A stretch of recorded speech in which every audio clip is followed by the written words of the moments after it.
I'm Billy Gould from Faith No More. I'm here at the Sporthalle in Hamburg right now. We're on tour and we're supporting this record. It's called Sol Invictus. It's our first record that we've done in 18 years.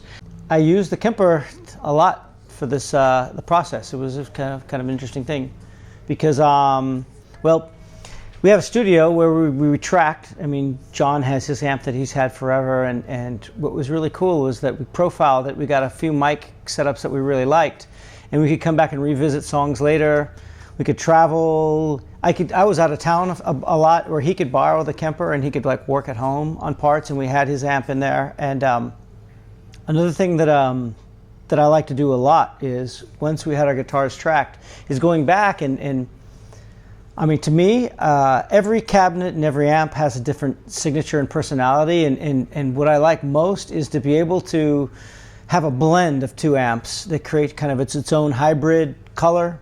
And the way I always work with guitar heavy bands and mix stuff is I'm always bringing in a third or a fourth amp that I feel is missing when I'm listening to the whole picture, and you wouldn't even notice it unless it's not there. And so when I was going through this record, what I did a lot was we went through our guitars, and it's like, what color is it that we could use for something here? And we would blend that in, and it made just everything fall into place. So it was an amazing tool for that. When I first got it, I didn't know that you could use it for bass. I think I actually wrote to you guys, and you're saying, I don't know why it wouldn't work. And so I did it, and I ended up getting all of my amps because, you know, in 30 years I have probably 7 amplifiers I've used over the years that I never wanted to sell because they all kind of have their own little sound, and I profiled them all, and now they're all in my box. And it's amazing, actually, because I can do things like, I had some of the guys in the band over when we were at the studio, and I played an old song of ours, but with my old PV amp that I first started playing in, and it just freaked them out because it was exactly the sound, you know, that they hadn't heard in 30 years. You know, it was really cool.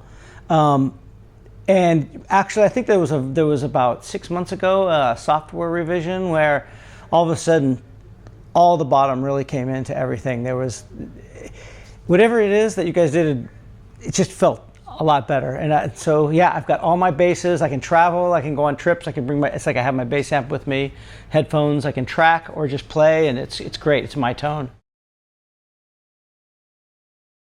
For me as an artist, well, we've always written and arranged our own music. We kind of did it outside of having a producer, and the producer usually came in on the tracking process. So I always use things like Porta Studios and ways to get our ideas down on multi-track cassette machines. And you know, even now, this is really good for me because I can actually work with sounds that could be final sounds potentially.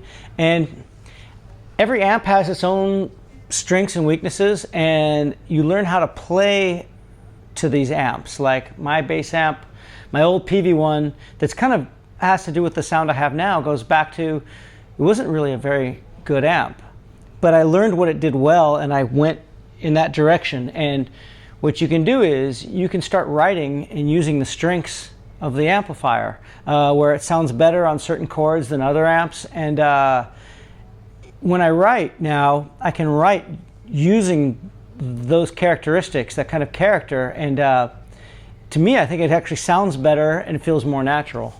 So that is a huge thing for me, because you're kind of hearing how it's going to sound. It's not just you know, on a little fake distorted little box, and you're hoping that people understand later what you really want to do. You can actually get that vibe in the beginning.